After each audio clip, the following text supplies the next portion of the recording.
joining us for the first time, I believe, Nancy Fraser. She is a professor of political and social science at the New School for Social Research, author of Cannibal Capitalism: How Our System is Devouring Democracy, Care, and the Planet, and What We Can Do About It. Nancy, thanks so much for joining us. Thank you for having me. Happy to be here. So, all right, let's start with the argument that you're making that that we are facing multiple crises across our society, and how that would lead to an expanded conception of capitalism. Yeah, exactly. I think we're in a very rare moment historically of a severe crisis, the sort of crisis that historians would call a general crisis, meaning it's not confined to one sector. It's not only an economic crisis or only an ecological crisis or only a political crisis, but it's all of that rolled into one. So it's a crisis that is engulfing the whole social order.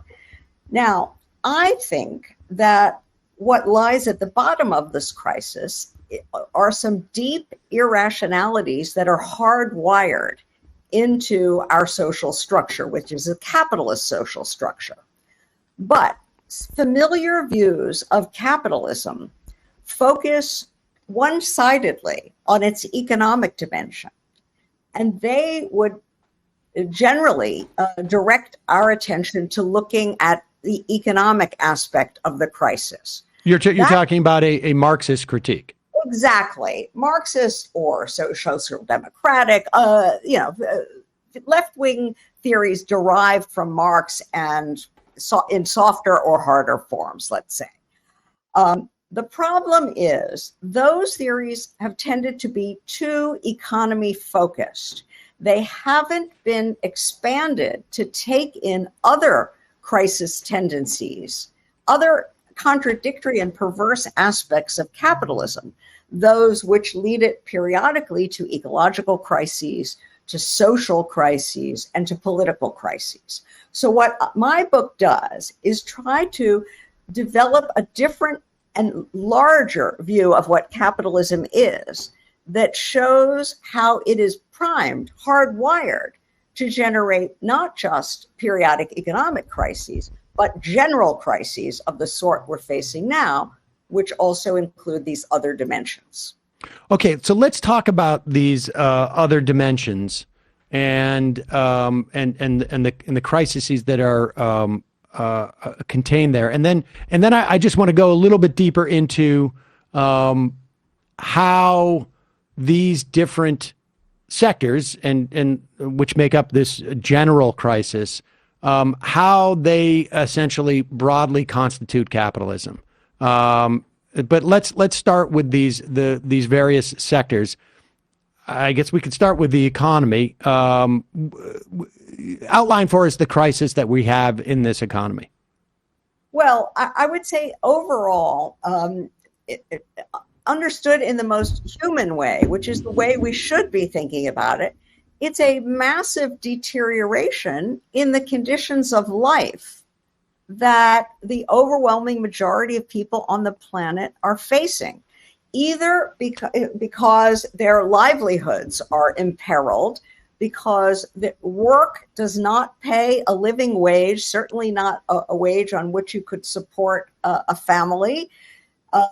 And so people are driven into debt, and that creates a whole new wonderful set of profit opportunities for now not the manufacturers, but for the banking and financial sector. So we've had the offshoring of production to low-wage regions. We've had the weakening of unions, which were the only institutions that, in our country managed to support the claims of working people for decent wages.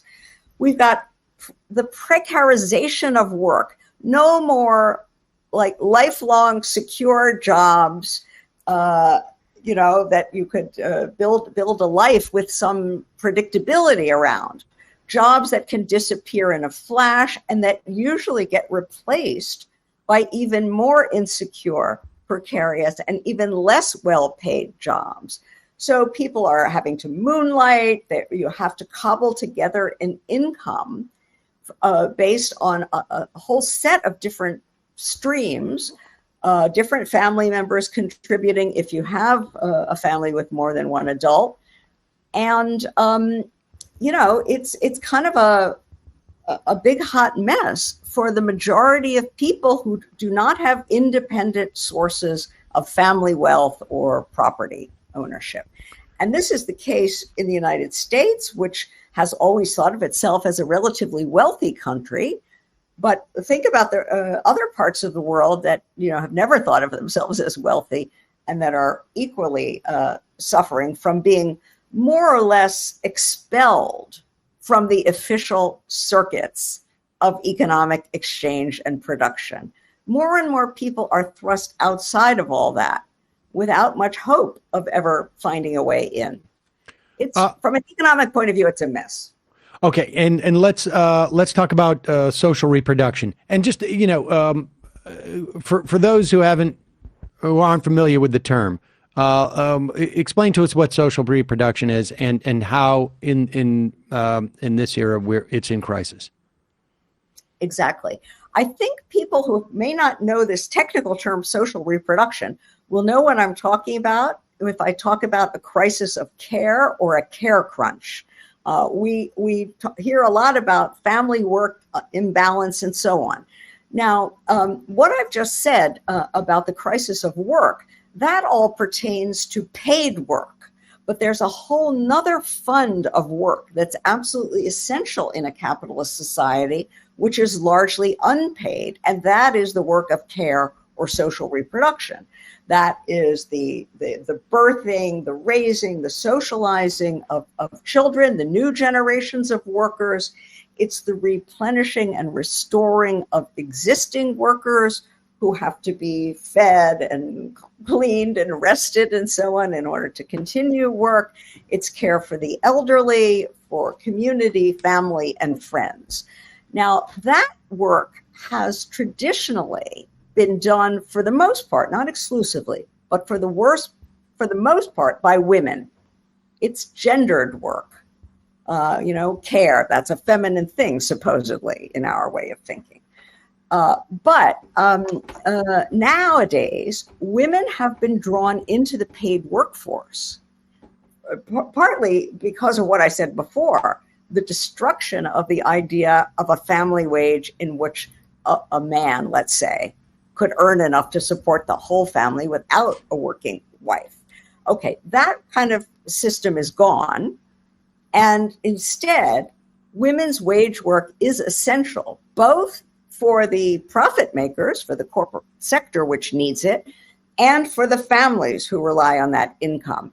Well, that means that the time, the energy, and so on that was required before for this contribution, this essential contribution in care work, is being siphoned off to the corporate sector, to the profit sector. And add to that there's been pressure from investors on states, on governments, to cut back social spending. All this talk about the deficit and so on. So we have the contraction of social services at just the moment when women have less time to devote to care work privately. All of the state supports for care in the form of daycare, childcare, elder care, healthcare, all of these things are under pressure. It's a perfect storm of social reproductive crisis. Where is the energy? Where is the time? Where is the revenue that's going to support this going to come from? Where do we see the implications? I mean, is that we have children that maybe are entering into a school with more of a vocabulary deficit, or we're seeing people who are having to go into nursing homes before maybe prematurely because there is no ability to care for them at home. Where does this manifest itself in terms of certainly, I mean, I understand the concept of the stress that's associated with it, but where do we see those outcomes? Well, frankly, in a whole lot of ways, I think even, although this might, I couldn't spell this out quickly, I think even in decline in life expectancy, actually, in certain sectors of the population because of, just being socially cut off, let's say, not being touched even, things like that. But also just think about the institutional side of this. Look at what goes on in nursing homes, in hospitals, in schools. Huge class size in schools because we're not putting the money into that. I just had a friend who had a hip replacement who, at one of the premier hospitals in New York City, who actually spent the night on a gurney in a hallway because they didn't have a bed for him. This kind of stuff is happening more and more. Nurses have caseloads that exceed their capacity to actually do their job. This is all part of this crisis of care because care is not only done in the private home or in the community, but also in these institutions that require public support as well as private investments of time and energy. You write too that we're facing a crisis of the environment. I think that's hopefully people are, it's self-explanatory. I mean, I think hopefully that people understand that one third of Pakistan was underwater recently. We've had massive drought for years on the west coast of this country. We've seen it, we can see it everywhere. I mean, around the world. Well, talk about the crisis in the context of politics that we're facing. I think there are two dimensions of this. One is that a capitalist economy, in order to function the way it's supposed to, requires public powers. It requires public goods, infrastructure, roads, bridges, tunnels, and now, as we know, a broadband. And we can even talk about the care infrastructure, which was discussed a while back in the Congress. It requires regulatory capacity, right? Because, capitalists need sometimes to be disciplined for their own good. They would often put the thirst for short-term profit over a longer-term sustainable economic system. So it's kind of like Ulysses. You have to tie them to the mast so that they won't destroy their own profit system. So what I'm saying then is that, hang on a second, I've sort of lost my thread here. So we have two aspects of our crisis in politics: regulatory capacity and public good infrastructure. At least there are other things too. Legitimacy, credibility. I mean, look, think about the Supreme Court now, the possibility of its loss of legitimacy.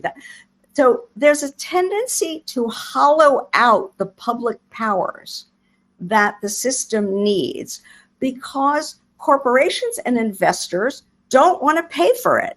They don't want to pay the taxes that all of this requires to support it. And they want to capture the regulatory agencies, put their own lobbyists in there. We know about the revolving door, people who work in the public agencies and then leave and go right back to corporate jobs, the very corporations they were supposed to be overseeing, right? So there's regulatory capture, and there is essentially the loss of legitimacy. All of this means that we actually don't have the public powers that we need to rein in corporate power. And if we don't have that at the national level, we certainly don't have it at the transnational and global level, because after all, we have problems that can't be solved at the national level. We have some problems that require larger public powers, climate change, public health in an age of pandemic, and so on and so forth. So, and we don't have the public powers there that the investors, the mega corporations, they know how to offshore and jurisdiction shop. They find ways to escape the state powers that try to constrain them. And out there, beyond the states, it's a no man's land where they can sort of do what they want. So that's one aspect. But there's also a second, and this I would call, to use another technical term, the hegemonic dimension of crisis, meaning loss of legitimacy, loss of credibility. When governance doesn't work, when people feel their governments can't solve their problems or won't solve their problems, even if they could, then they start to lose faith in the system and they start looking for alternatives. That's the situation we're in now, I think, politically. It's why the mainstream public parties have lost a lot of their support. It's why people are gravitating to more radical, even out-of-the-box ways of thinking. In some cases, those out-of-the-box ways of thinking are actually promising and could lead to a what I would call a progressive or an emancipatory restructuring of the system, which I'd be all in favor of. But plenty of the alternatives that people are trying out today are really noxious. And if you look internationally, I think we're I mean, as well as in this country, there's a pretty pronounced trend towards that more noxious version of authoritarianism and revanchism that we're seeing across the globe. All right, so those are the areas in which we're facing these crises, and we should say that these crises are also from the perspective of the capitalist system. They're crises that we're not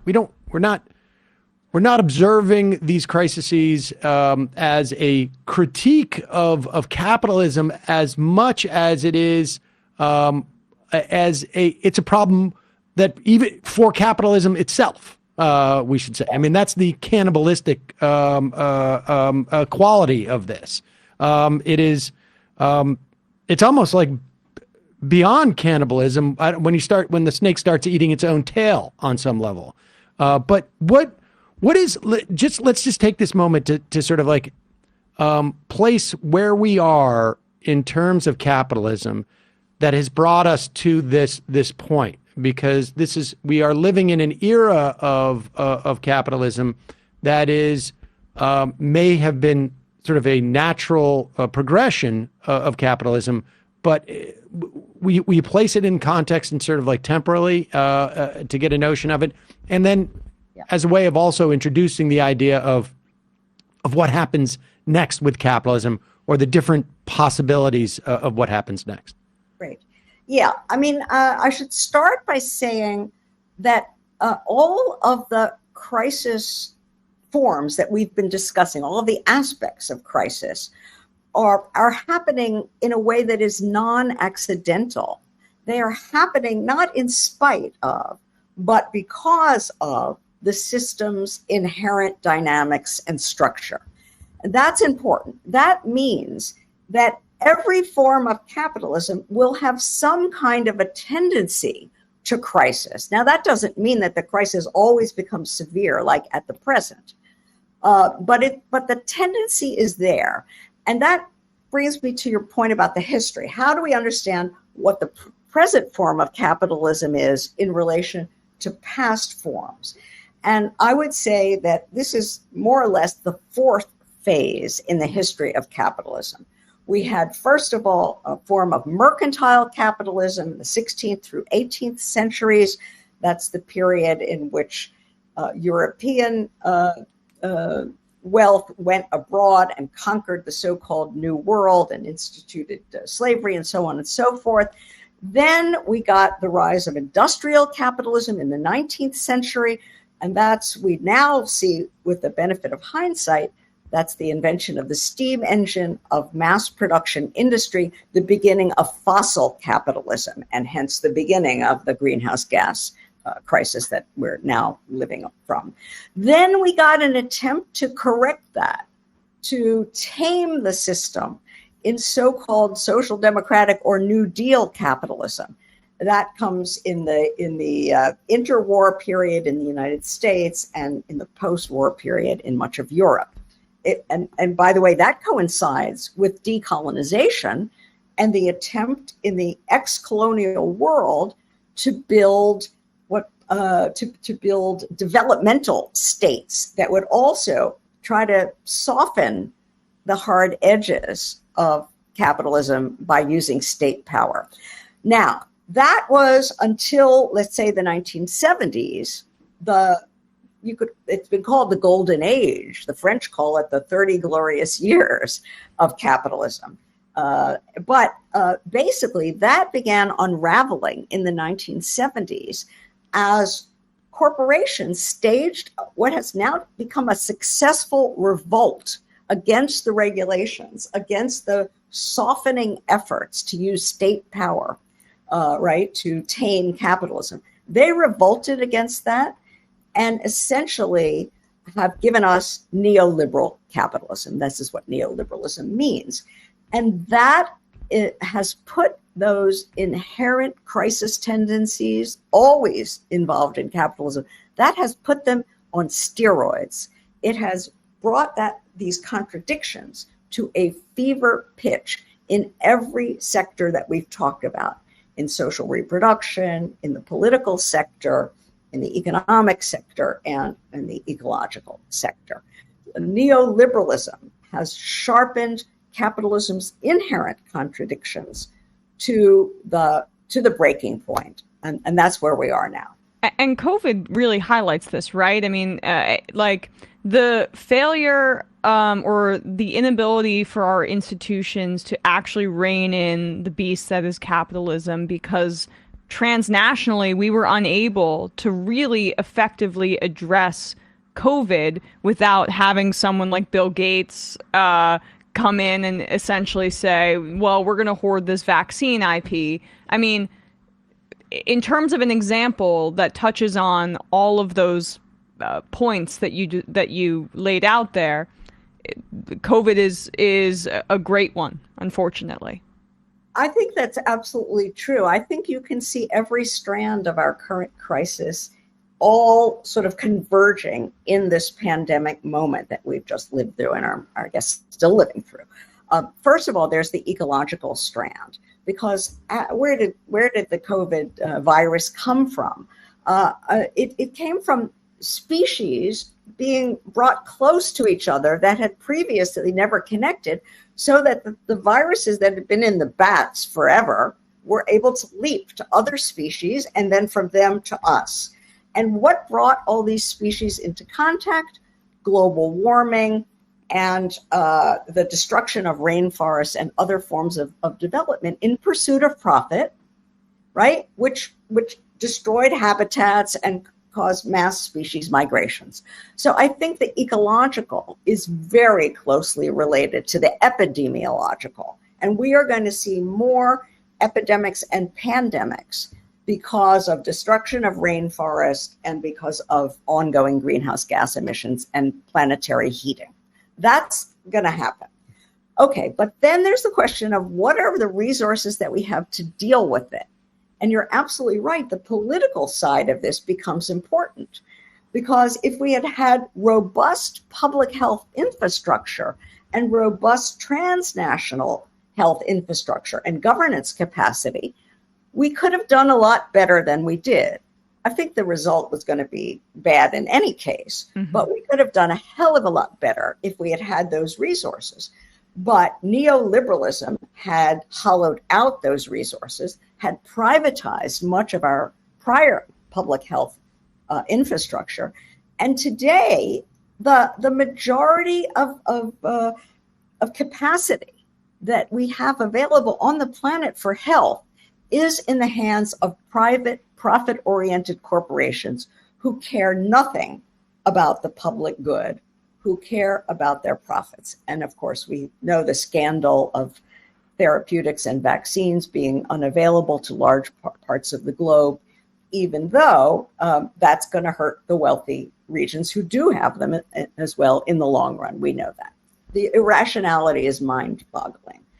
But then look at the social reproduction dimension. That's there as well, because what did we see in COVID during lockdown?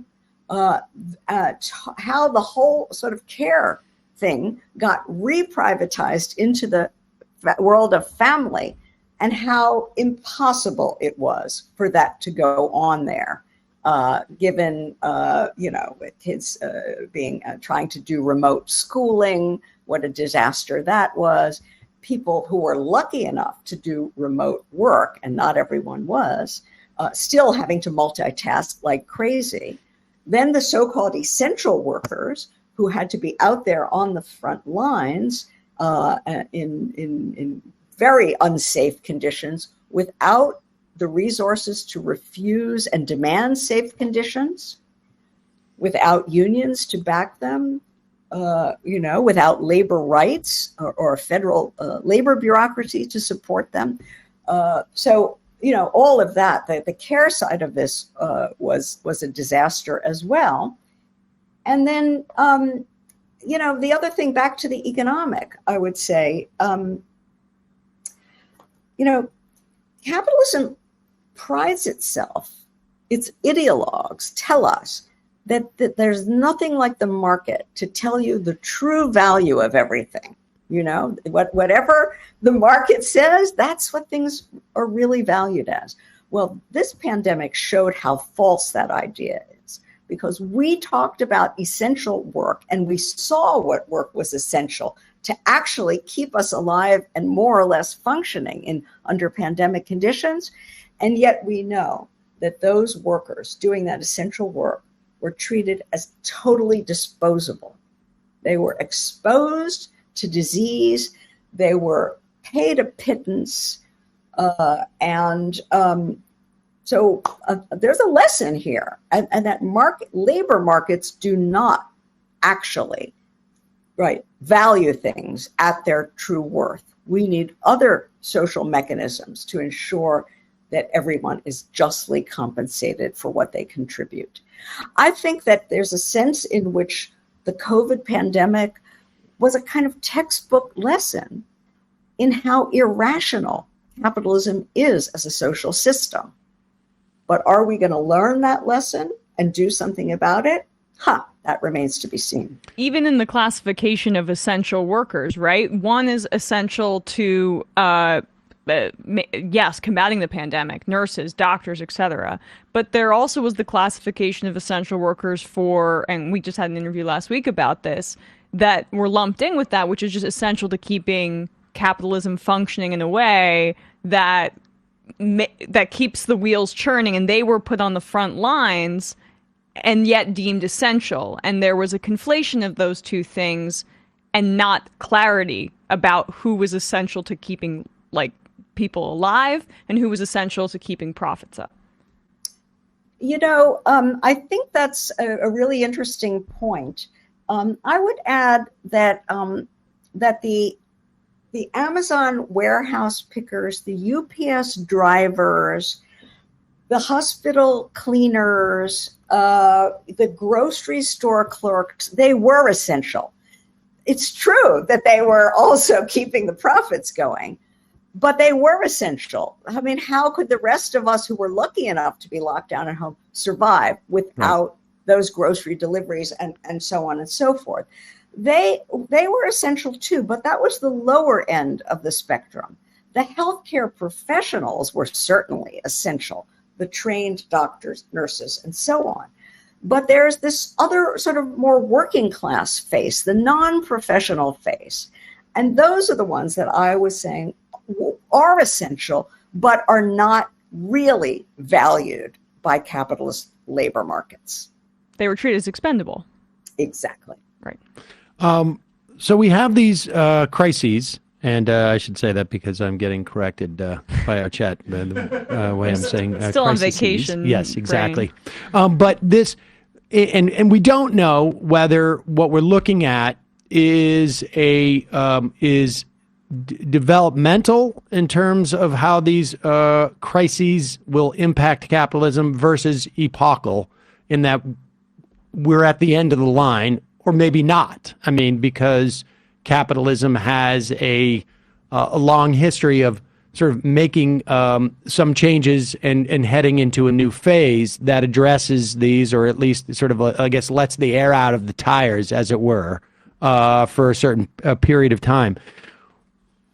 Why is it important for us to understand capitalism beyond the Marxist, beyond the economic essentialism that we sometimes see in Marxism? Like, why is it important for us to see all of these elements to be indicative of capitalism? Right. I think it's related to the first part of what you said. What are the possible resolutions here? One resolution would be a new form of capitalism, hopefully kinder, gentler, or possibly worse. Another possible resolution is some kind of a post-capitalist society. Again, could be a better one, could be a very authoritarian, nasty one. I guess a third possibility is a slow unraveling and descent into war against all and barbarism of some kind. But let's hope we can avoid that. The point is, for any real significant change, you need a broad set of social forces, a political bloc in which a lot of people who are not necessarily exactly in the same boat, who don't have exactly the same priorities, can nevertheless come together and form a political force that has enough power and enough vision to insist on a big societal transformation, hopefully one for the good. What that means is that we have to think about how to construct a political bloc that can encompass a lot of different social movements, a lot of different political orientations. I'm talking now about the ones that most of us would assume would be progressive and potentially emancipatory. That means overcoming the dispersal and fragmentation of the mobilizations that we now see: Black Lives Matter, Me Too, Sanders campaign, et cetera, et cetera. My thought here is that by showing that the various problems that different groups of us experience, which differ from one another, all have roots in one and the same social system. And it's not until we restructure that social system, we transform that social system, that we'll get to the root of any of this. So my idea is that it's not about saying everyone should forget about the fact that their children are being murdered in the streets by police and jump on the ecological bandwagon, or everyone should stop worrying about sexual assault and sexual harassment and start worrying about police violence. All of these things are urgent. It's not about telling people, ranking them, that the economy is more important than climate, or that climate is more important than care, or whatever.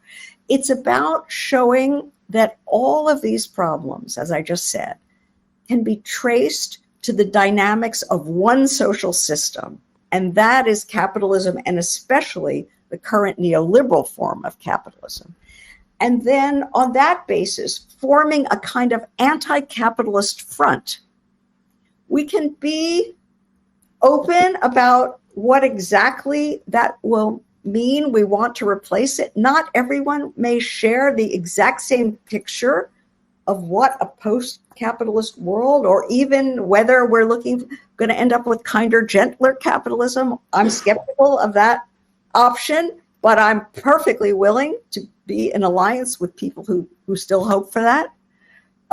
In other words, what I'm saying is that by expanding our view of capitalism beyond the economic to take in these other dimensions of the crisis, we have a better chance of constructing the broad kind of alliance, the broad kind of political front that we need to do something about it.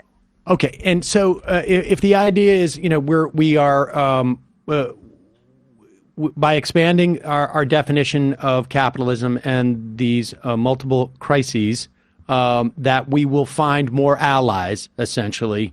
What is the limiting principle? I mean, because you talk about, and should there be one as we go out and look for allies? You talk about the different types of populism, or the two types of populism, sort of the left and the right, and the left having a binary notion of what we're dealing with in terms of populism, and the right having a tripartite version, and then also the way that the left and the right define their enemies is different.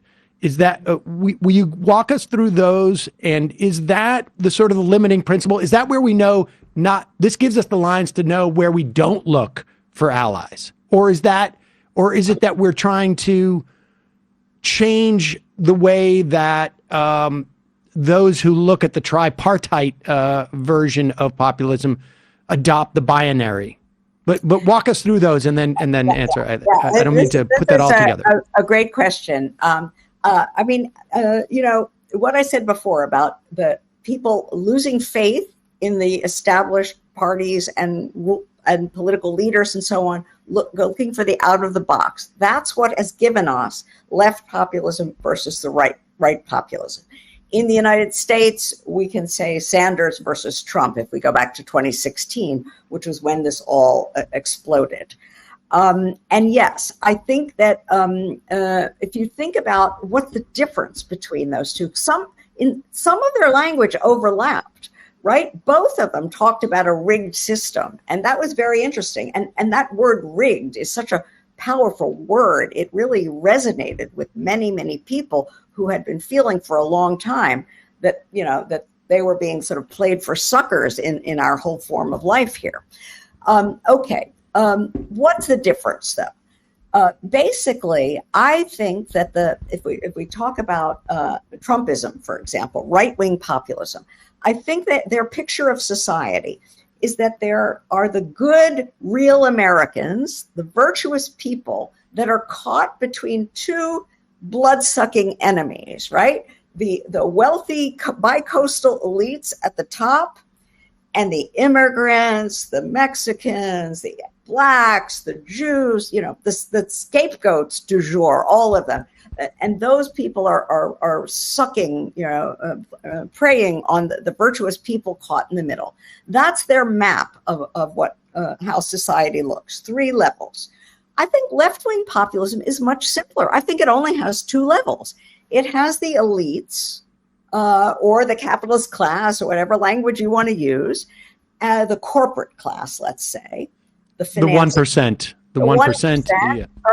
Perfect, and then it has basically the people is understood much more broadly because many, many people are preyed upon by that 1%. It's not just those in the middle. It's not just those at the bottom.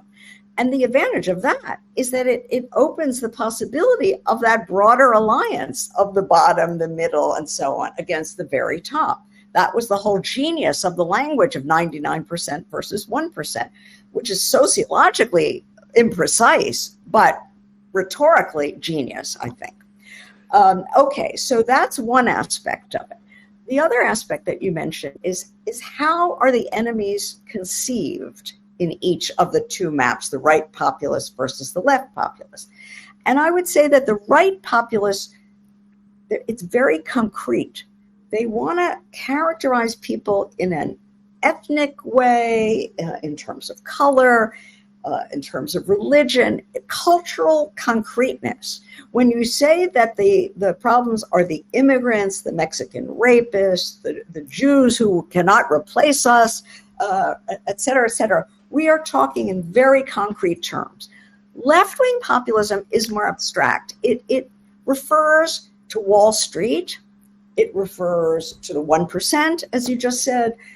These are terms that don't say much about the specific identities or cultural profiles of the people, but they talk about the function of those people within the society. That's much better. Look, Wall Street can slide into international Jewish conspiracy. We know the history. I'm not saying that it's impervious, but still, it's a lot better to talk about Wall Street or Silicon Valley than to talk about Mexicans or Jews. And the left can conceive of I guess someone who can betray their class because they're talking about the function. They can betray, a Wall Streeter can betray their fellow Wall Streeters because of their function, as opposed to like, you don't hear the concept of like, this is the one good immigrant. I mean, maybe there's some good ones in there, that type of thing. But there's no, you're an immigrant, or you're not. It is that much more concrete and of an identity rather than the function that you're serving.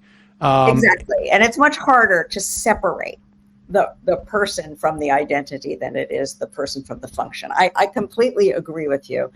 And that's why I think that even though, as I say, I don't consider left-wing populism the end-all and be-all, I hope it would serve as a transition to something like democratic socialism. But nevertheless, it's a lot. It's far superior. It's far more sociologically correct in a way. It's not Jews who are sucking the blood. It is the corporate sector and the financial sector. And these are not the same thing.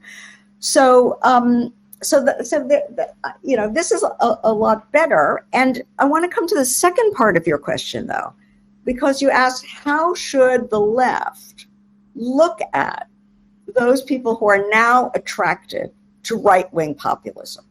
Should we simply write them off and exclude them? And I would say not exactly. I want to introduce a distinction. I think that that the right-wing populist movement, such as it is, includes people whom I would call principled racists, whom I want nothing to do with, and a much larger number of people I would call opportunistic racists, people who will vote for a racist who talks a good class line when there's no other alternative on the ballot who's talking a good class line.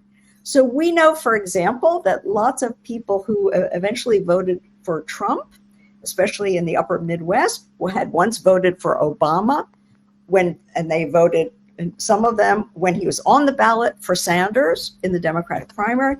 This shows me that these people are not principled racists, but opportunistic racists. And I think that the left strategy should be one of splitting. Two splits we have to make. One, we have to split the right-wing populist bloc and get rid of the principled racists on one side and the corporate elites who play a big role in manipulating that side of populism, okay? And woo, or try to win the other component of that right-wing populism. I also think we need to split the other side. And the other side I've called progressive neoliberalism. That might sound like a contradiction in terms, but I think it's a real thing. I think it's the sort of the Clinton wing, let's say, of the Democratic Party that basically incorporated a lot of sort of mainstream feminism, mainstream anti-racism, mainstream LGBTQ political forces and hook them up with this regressive pro-Wall Street, pro-Silicon Valley, pro-Hollywood political economy. So it was an anti-working class, an unholy alliance of sort of liberal, meritocratic liberal wings of social movements and the sort of cosmopolitan sector of the capitalist class. And I want to split them too. I want us to win the feminists, the anti-racists, the LGBTQ forces away from that unholy alliance with corporate capital. And I think that Sanders was trying to do something like this. I don't want to idealize his campaigns. They weren't perfect.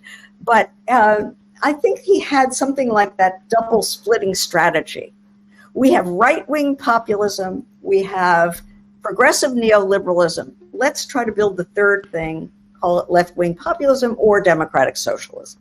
Is part of the challenge there that, because to the extent that we saw that separation between the opportunistic racists and the principled racists, if you will, and I think we can argue as to like really what constitutes the greater faction in that coalition, but assuming that there's ample amounts of both, to the extent that we saw any of that split happen, though, it seems to me that the people who were peeled off, to a large extent, are sort of the same type of people who on the nominal, center left, are that same sort of like ilk of like people who have married that anti-racism, let's call it, with some type of like